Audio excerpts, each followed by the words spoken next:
देख रहे हैं सुदर्शन न्यूज। नमस्कार, सुदर्शन न्यूज देख रहे हैं आप और मैं हूं आपके साथ वाकीशा पांडे। बुलेटिन की शुरुआत कर रहे हैं। देश भर में दशहरे को लेकर तैयारियां जोरों से चल रही है। बुराई पर अच्छाई की जीत का यह पर्व धूमधाम से मनाया जाता है। ऐसे में पूरे देश भर में रावण, मेघनाथ और कुंभकर्ण के पुतले दहन कर बुराई पर अच्छाई की जीत का यह त्योहार बड़े हर्षोल्लास से मनाया जाता है। सुदर्शन न्यूज के संवाददाता ने ग्राउंड जीरो पर जाकर जैसा किया, देखिए।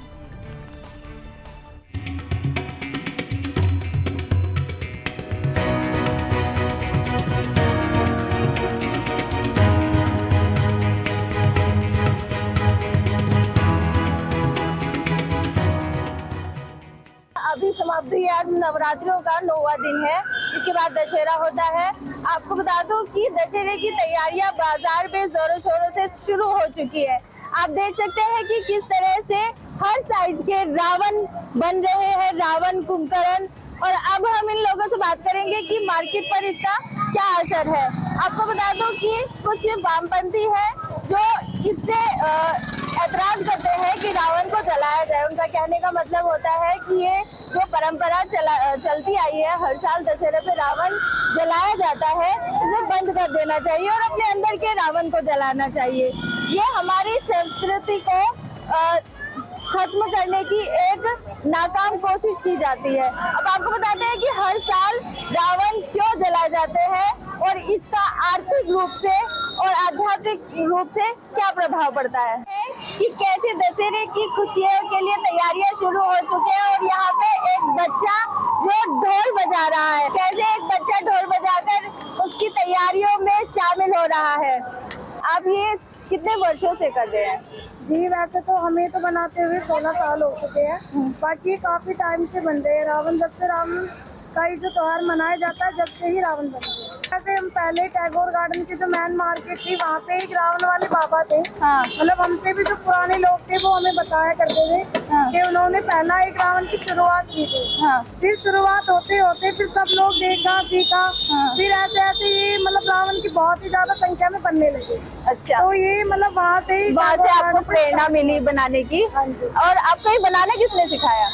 ये वही है, जैसे पहले उन्होंने स्टार्ट किया, उनसे देखा, दूसरों ने सीखा, उनसे देखा, ऐसे ही ये चीज बढ़ती चली गई। क्या नाम बताया आपने, किनसे सीखा? ये एक रावण वाले बाबा थे। रावण वाले बाबा? अच्छा, ये टैगोर गार्डन में थे। स्टार्टिंग उन्होंने ही की थी रावण बनाना। अच्छा, ये कितने साल पहले की बात है? ये मतलब बहुत साल पुराने की बात है। हमारे जो दादा वगैरह थे वो बताते थे, तो कम से कम 80-90 साल हो गए। 80-90 साल पहले से? तो मतलब आपके दादा परदादा ये सब काम करते आ रहे हैं। और आगे आपके बच्चे को भी ये काम आता है? मेरे बच्चे तो देखो वैसे हमारे पास बैठते तो मान लो सीख ही जाते हैं। हाँ, ठीक है। पर उसके बाद ऐसे ऐसे चलता चलता काम फिर हमारा यहाँ हो गया। तो हमें 16-17 साल से ज्यादा ही हो गए। तो आपका स्टॉल सिर्फ यहीं पे लगता है या और भी दिल्ली में कहीं और भी? पहले तो टैगोर गार्डन लगता था, तो अब हमने यहीं स्टार्ट कर दिया। यहाँ पे कब से स्टार्ट किया? यहाँ पे हमें वही हो गए 15-16 साल हो गए। आपने देखा कि किस तरह से यहाँ पे बड़े से छोटे साइज के रावण बनाए जा रहे हैं। हम इसके बारे में जानेंगे कि कहाँ से ये सामग्री आती है और कैसे ये रावण बनाए जाते हैं। आप बताइए कि ये रावण आप सामान कहाँ से लाते हैं? ये सामान जैसे सदर से आते हैं, पेपर वगैरह जो उनकी डेकोरेशन का जो जितना भी सामान है वो सारा सदर मार्केट से आता है। और जो बांस वगैरह है वो समय पर बादली से आता है, क्योंकि वहाँ बांस का गोदाम है। तो ये बांस को पहले चीर फाड़ करते हैं, कबच्चे निकालते हैं, उसमें बंधाई करते हैं, उसके बाद ही पुतले बनाए जाते हैं। अच्छा, तो अभी तक कितने रावण तैयार हो चुके हैं?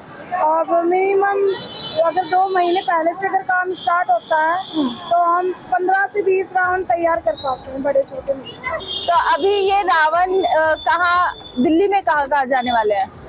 दिल्ली में जैसे नोएडा हो गया, द्वारका सेक्टर हो गए और अपना सोनीपत हो गया। तो मतलब जो हरियाणा के एरिया के बाहर तक भी लेके जाते हैं और जो यहाँ के आसपास के कॉलोनी वाले भी लेके जाते हैं। तो आपने देखा ही होगा कि कैसे नवरात्रे चल रहे हैं, देवियों का दिन चल रहा है और ये भी एक देवी समान महिला है जो रावण बना रही है और दशहरे को संपूर्ण करने की कोशिश कर रही है। और आप, एक सवाल है मेरा कि लोग कहते हैं कि दशहरे पर रावण जला देने बंद कर देने चाहिए, तो अगर ऐसा हो गया तो आप क्या कहना चाहेंगे? अच्छा, ये आप 15-16 साल से है, तो देखिए हम इस वक्त नजफगढ़ में है, जहाँ पे रावण बन रहे हैं। दशहरा की तैयारियां शुरू हो चुकी है। कल दशहरा है, कल रावण दहन किया जाएगा। तो आप सभी उसमें शामिल होएगा और उस पर्व का आनंद लीजिएगा।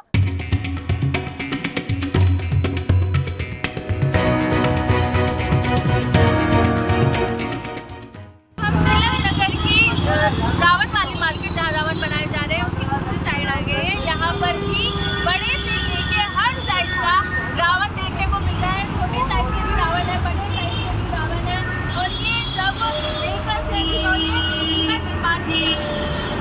आप देख सकते हैं कि तरह तरह के रावण, कुंभकर्ण और मेघनाथ बनाए गए हैं। वहाँ तक आप देखिए, उस पर एक मैसेज भी लिखा है, रावण झुकेगा नहीं, जय लंकेश्वर। इसमें दिखाया गया है, इसमें लिखा है रावण झुकेगा नहीं, जय लंकेश्वर। मतलब कि रावण का जो सर्वनाश हुआ है, उसका एक कारण था उसका अहंकार, उसका घमंड, जिसमें मैं आ जाता है। उसका सर्वनाश कैसे होता है, उसका प्रतीक है रावण। कि रावण अपने अहम के कारण उसका वध किया गया था। अगर वो अपनी गलती मानकर श्री राम से क्षमा मांग लेता तो शायद आज इसका ये हादसा नहीं होता। तिलक नगर में ये पंजाब नेशनल बैंक के सामने एक छोटा सा स्टॉल लगा हुआ है, जहाँ पे छोटे छोटे रावण हैं। और हम इनसे जानना चाहेंगे कि इन्होंने इस साइज के रावण क्यों बनाए हैं। कैसे बनाए गए? ये छोटे छोटे रावण बनाए, छोटे छोटे बच्चों के लिए अच्छे लगते हैं, इसीलिए छोटे रावण बनाए। हम इनसे जानना चाहेंगे कि ये छोटे रावण उन्होंने किस लिए बनाए हैं, क्योंकि यहाँ पे हमें एक भी बड़ा रावण नहीं दिखाई दे रहा है। जबकि जब रामलीला प्लॉट में रावण दहन होता है तो वहाँ पे बड़े बड़े, बहुत बड़े बड़े रावण होते हैं, लेकिन ये इतने छोटे छोटे हैं। कितनी कितनी होगी साइज? हो गए 3 फुट का, कभी 2 फुट का, 2.5 फुट का, ऐसे साइज होगा इनका। अच्छा, और ये छोटे तो छोटे ये बच्चे- आपने किसके लिए बनाया है? ये छोटे छोटे बच्चों के लिए बनाया हमने।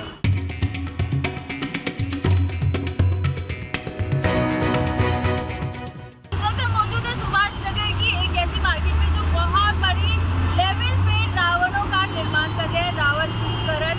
और आप देख सकते हैं कि कैसे कारीगर ये रावण बना रहे हैं। ये रावण बना रहे हैं या कुंभकर्ण, या क्या बना रहे हैं? रावण है। इतना बड़ा जो ये पूरा एरिया है, एक बार दिखा दीजिए। ये अंदर पार्क के अंदर भी बहुत सारे रावण हैं।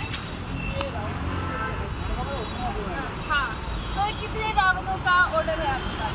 हमारे पास करीब 50 से ऊपर 50 से ऊपर का। और ये कल तक आप रेडी कर देंगे? आज रेडी रहेंगे, आज भी रेडी? जाने जा रहे हैं तो आगे जाके। अच्छा, मैंने देखा कि यहाँ पे छोटे से बड़े रावण हैं और साइड के रावण हैं, और वो आप एक बात देखिएगा।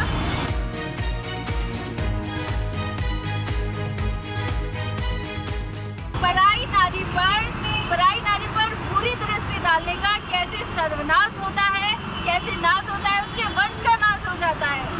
और एक मैसेज यहाँ पे भी लिखा है, ना बचा वंश, ना बची संतान। बुरी नजर का ये भुगतान, ना बचा वंश, ना बची संतान। बहुत ही अच्छा मैसेज दिया है यहाँ के कारीगरों ने।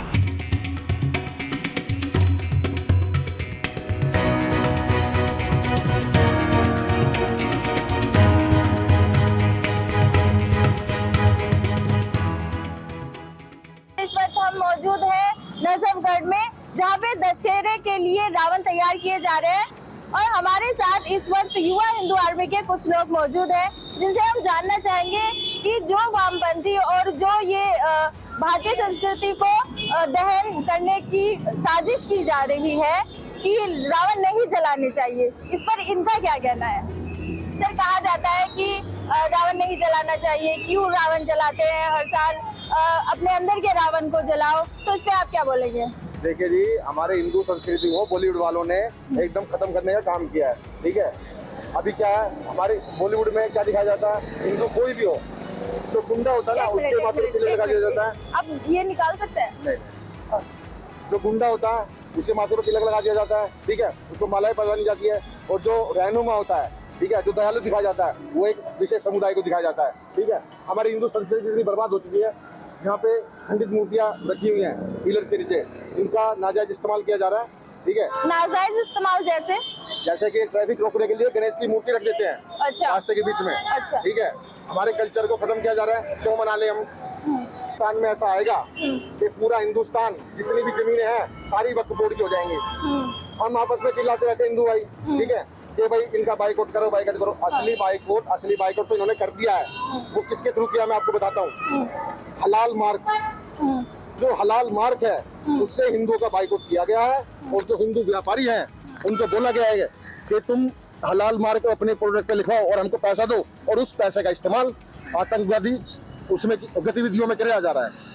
और जितने भी मदरसे और जितने मस्जिद में 4 लाख मदरसे हो चुके हैं, 6 लाख मस्जिदें हो चुकी हैं इस देश में। 2 करोड़ की जनसंख्या से 30 करोड़ हो चुके हैं ये लोग। और आने वाले वक्त में हिंदू को यहाँ से भागना पड़ेगा अगर नहीं जागे तो इनका कहना है कि अगर हिंदू नहीं जागा, हिंदू एकत्रित नहीं हुआ, हिंदू संगठन में नहीं आया तो हिंदुओं को यहाँ से भगा दिया जाएगा। और जो वामपंथी लोग हमारे दशहरे के पर्व को इतने वर्षों से चलते आ रहे हैं पर्व को तोड़ने की कोशिश कर रहे हैं, ये बता के कि हम प्रदूषण फैला रहे हैं, खत्म किया जा रहा है हिंदू संस्कृति को। आप कुछ बोला था?